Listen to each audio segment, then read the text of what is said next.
So here's how I like to find great dividend stocks. I like to use a website called Finwiz, and look at that, Friday market ended beautifully, all green. So anyways, I like to go to screener, and then I'll choose a market cap over 10 billion. I'd rather play with big name companies, big stocks with huge market caps, because it has a smaller chance of going to zero. Doesn't mean that it's impossible, that it won't go to zero, but the bigger the market cap, higher the probability that you're dealing with a safe stock. So if I pick over 10 billion, and here I could filter on dividend yield. If I start off, let's say, with over 5%. Now, over 5% is considered high, but since the market is dropping, a lot of stocks will have their dividend yield increase. Since the yield is the dollar amount that they're paying divided by the price of the stock. So if they're paying per year, let's say $1 per share, and the stock was at $40, but then the stock drops to 30, they're still paying that $1 per share. So now the yield is higher. $1 over 40 is smaller than $1 over 30. So right now it could be a good time to buy your favorite dividend stocks because the yield will be higher. So if I go over 5%, 10 billion, and then let's say I sort by highest market cap, and then I'll start going through the name of the stocks and see which ones I like. Then I'll look at the charts to see if the dividends have been increasing, how consistent have they been at paying the dividends, and over the long run, is it a stock that continuously goes up or does it fluctuate a lot? So first one here, I've got Taiwan Semiconductor, I've got AT&T. Let's look at AT&T. So they're saying here right now it's got a yield of over 5%. Stock is trading at 34 right now. It's got a decent PE ratio. So let's look it up here with Yahoo Finance. So it's got a yield of 6.64% right now, which is pretty good. But if I look at the chart, the 5-year chart, you can see that there's not much growth. I mean, it was 5 years ago. In 2015, it was trading at 33, right now at 37. So after 5 years, not that much growth. If we go even further back, you see that it's all over the place. If someone had bought it in 2000, it never reached the prices of 2000 again, and now it's starting to drop again, obviously because of the crash. So something like this in the long run, so just from the chart, something like AT&T, I personally would not invest in, because although it's obviously consistently paying dividends, as you can see here, they've never missed a dividend distribution since inception. In 1984, dividends were 11 cents per share, and it keeps growing. 2007, 35 cents. And you can see that during the crash, 2008, 2009, they were still paying their dividends and even slightly increased. So 40, 41 cents, 42 cents. And right now their dividends are at 52 cents per share. So dividends are growing year after year, maybe not at a great rate, but dividends are being paid and they're growing year after year. But capital appreciation, I don't see it. So for me, it's something that I would probably skip. But for those who are confident in the stock and like the dividend consistency, it's definitely there.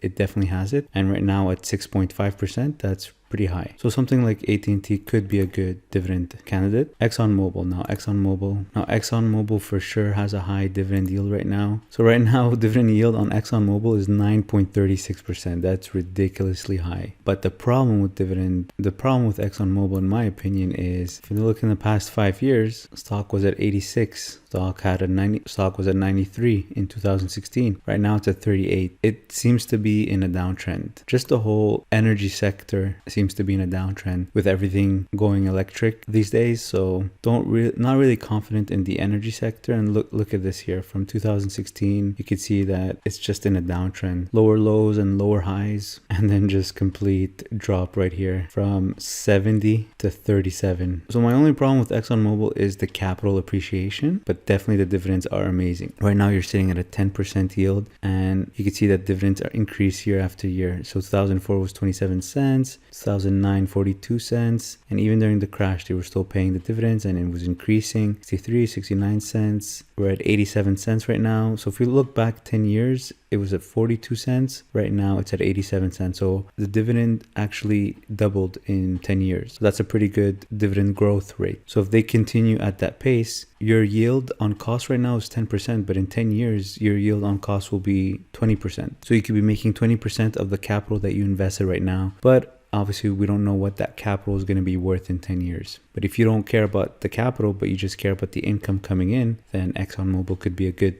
dividend candidate as well. You've got Chevron, another one over 5% dividend yield right now, but also in the energy sector. Got a dividend yield of 6.77%. This one looks better though in terms of the chart. I mean, it's not in a downtrend like ExxonMobil. It's relatively flat. So in terms of capital appreciation, I think this one I would trust more. Let's see if dividends have been increasing. If we go back to 2010, it was at 68 cents. Now it's at $1.29. So you could see that dividends do increase. They had a split here in 2004, stock split, and you can see that they're pretty consistent in their dividends. Although between 1977 and 1984, they haven't been paying the dividends, but besides that, you can see that they're pretty consistent in their dividends. So I would say that this one is pretty good as well. So you could set up this filter and go through the stocks that you like. You've got a lot of big quality names here that you can trust. Even if the yield is over 5%, it's still safe. The only reason it's that high is because stocks have dropped significantly. But you've got AbbVie as well. This is a good one here. It used not long ago, it was trading in the 60s, but regardless, right now the dividend yield is at 6%, and you could see it's also very consistent in paying the dividends. Right now it's at $1.18. It used to be at 71 cents in 2018, so you could see the dividend is increasing. 40 cents, yeah. So if they've got a decent dividend growth from 40 cents in 2013 to $1.18 in 2020. So in 7 years, the dividend has gone from 40 cents to $1.18. That's pretty good, but they haven't been long enough to see if dividend distribution is consistent. But since inception, or since they've gone public, they've never missed a dividend distribution. You've got Wells Fargo. So right now it's got a dividend yield of 7.5%, so very high. So really, if you're a dividend investor, right now is the time to buy, just because of the yield on cost right now. All right, let's look at their dividend distributions and let's look at the chart a little bit. So if we look at 5 years, yeah, I see it's not that great. It's pretty flat, so not much capital appreciation, but dividend is consistent. So 5 years ago it was at 37 cents per share. Right now it is at 51 cents per share. Let's go a little bit further back. Let's say to 2010. 2010 it was at 5 cents. Right now it's at 51 cents. So 10 times. That's amazing. 10 times the growth, unless there was a stock split somewhere. But that's crazy. So it was paying 5 cents a share in 2010, and in 10 years, so let's say you had bought the stock in 2010 and you were getting 5 cents a share. In 2010, the stock was trading at around $27. So in 2010, when you're getting 5 cents a share, your yield on cost was about, oh, that's actually very little. 5 cents over price of 27. So 5 divided by 27, and this is quarterly, so times 4. So it's not even a 1% yield. That's pretty low. But now you're getting 10 times that. So you'd be getting a yield of 7% right now after 10 years. But actually right now, just by buying it, you can get 6.5 because the stock has dropped and the dividend is still 51 cents. So there's always a risk that they cut the dividend or reduce it. But you could see, let's look at what happened. So you could see that in 2007, they were paying 28 cents, 31 cents. And then, yeah, the dividend did drop. In 2009, they dropped it to 5 cents. So yeah, so there is a possibility that dividends drop. So just because of that, I personally would stay away from that, because dividends are not growing consistently and they do cut it in during a market crash. So as you can see, you've got a lot of choices here, pick from. Now let's go safer and let's go with 4% instead of 5%. Let's see what kind of choices we get. Pfizer gets added to the list. It wasn't there before. Verizon. You've got Boeing, which is getting completely destroyed right now. So right now it's got a yield of 5%. If you look at the 5-year chart, it was going up, but completely erased all the gains in 5 years just in 3 weeks. Now let's look at the dividends in 5 years. 5 years ago it was paying 91 cents, 91, $1.09, $1.42. So yeah, dividends are going up. Right now it's at $2. So dividend is definitely increasing, so that's good. It's been around for a very long time, pretty consistent in the dividends, as you can see here. Let's just see what happened in 2009. So 2007 they were paying 35 cents and then 40 cents. 2008, 2009, 42. So yeah, dividend remained the same and even increased a little bit. So pretty safe. Even in a market crash, they still pay their dividends and they stay consistent. So this is definitely a good one, and I think it has a lot of room for capital appreciation. I mean, you could see that it was trading at some point at 424. So buying it at 170 is definitely looks attractive, and with a yield of 5%, definitely a good candidate here. Obviously the banks Canadian banks are good too. RBC. If I look at the on the Canadian exchange, $90.32. Right now it's got a dividend yield of 5.5%. So banks are very consistent in their dividends and it keeps growing year after year. Let's see, in 2007, 46, and then what happens in 2009, 50 cents, 50 cents. Yeah. So they didn't reduce their dividends in 2009, so that's good, and it just keeps increasing. Not a crazy growth rate, but just keeps increasing. Right now we're at $1.05, while in 2010 we were at 50 cents. So in 10 years it tripled the dividend, and right now you're at a rate of you're at a yield of 5.5% if you buy it at this price. And there's definitely good capital appreciation over time. This stock always goes up, so definitely this one is a good candidate as well, in my opinion. Now let's go to 3%. Got JP Morgan Chase, 348 billion market cap. This is definitely going to be a good one. So right now it's a 4% dividend yield, and capital appreciation is good with JP Morgan. As you can see, over a long period of time, it always goes up. You'll be profitable for sure in the long run, but obviously, as you can see here, it erased in just a few weeks. It erased almost 3 years of gains. But I mean, every stock is doing that right now. So this drop over here, 88, brings it back to 2017 when it was trading at 88 as well. That's pretty heartbreaking. But let's look at the dividends. So right now it's paying 90 cents, and in 2015 it was paying 40 cents. So doubled already in 4 or 5 years. In 2010 it was paying 5 cents. Okay, that's pretty low. Let's see if there was a dividend cut in 2009. All right, so 2007, 38 cents, 38, and then there you go, 5 cents in 2009, 5 cents, 5 cents, 5 cents in 2010. So yeah, so it did reduce its dividend during the crash, but definitely made up for it afterwards. So yeah, so this one got affected by the crash. They do reduce their dividend during market recession, but I think overall it would be a good candidate because it's got good capital appreciation. You've got Coca-Cola, of course. Let's look up Coca-Cola. I don't like it in terms of dividends. First of all, it's only 3.48%, and the stock really never moves. There's just no capital appreciation with Coca-Cola. I mean, so I don't know. 2010, the stock is trading at 28, and 10 years later, it's trading at 48. I mean, it's not a bad growth, but it's pretty stable. Dividends, let's look at dividends. 2009, 44 cents. Right now, 41 cents. So there is no dividend growth. In fact, sometimes they decrease their dividends. In 2013, dividends were at 25 cents, 28 cents. Yeah, so dividend growth is not amazing. In 2000, they were at 17 cents, and right now they're at 41 cents. So yeah, let's see what happened in 2009. All right, so at least they were stable in 2009. They didn't drop their dividends. So dividends don't grow much. There is okay capital appreciation, and they don't get affected much by the crash. So overall, I don't think I would go for it.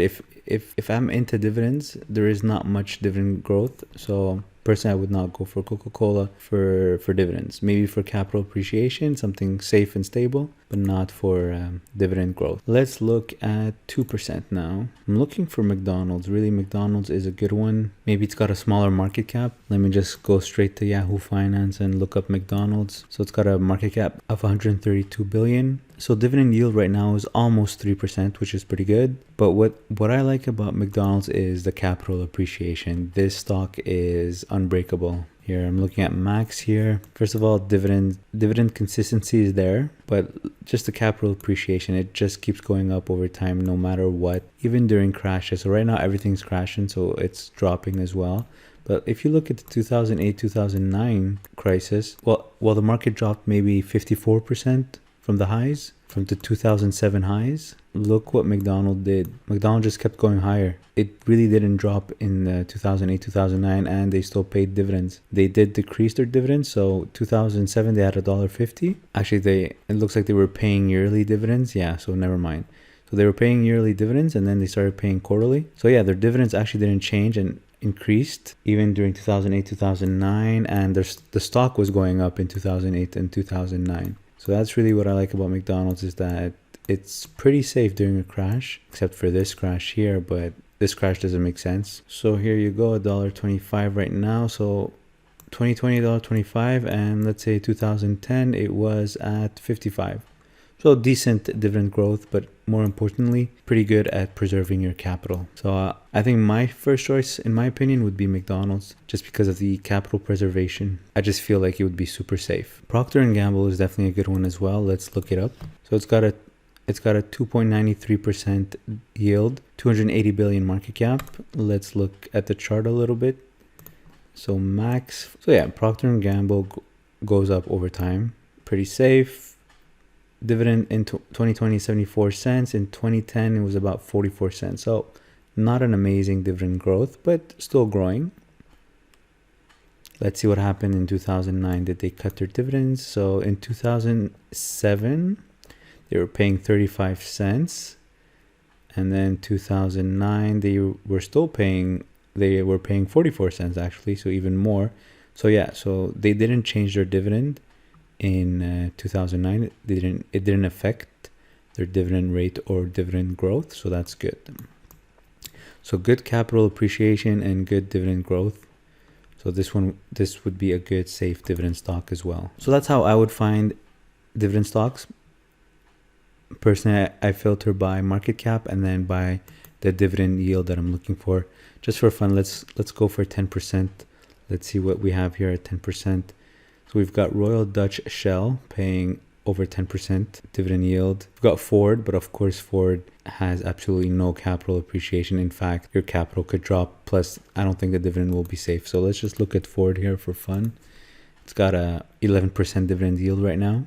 But yeah, look at this downtrend from 2013. The stock has been dropping and still dropping. So yeah, so although yeah, you're getting dividends, but you're losing your capital. And here, look at the dividends, 5 cents. Right now, we're only at 15 cents. And from 2007 to 2012, they were not paying dividends. So that's a big period to not be paying dividends.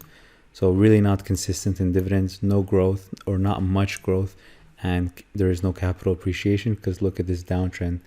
Crazy downtrend. Stock just keeps dropping. So yes, dividend yield looks amazing, but it's not a safe bet in my opinion. All right, now for Canadian stocks, I usually use my Investor's Edge trading account. I find that their research platform is easier to use than Questrade.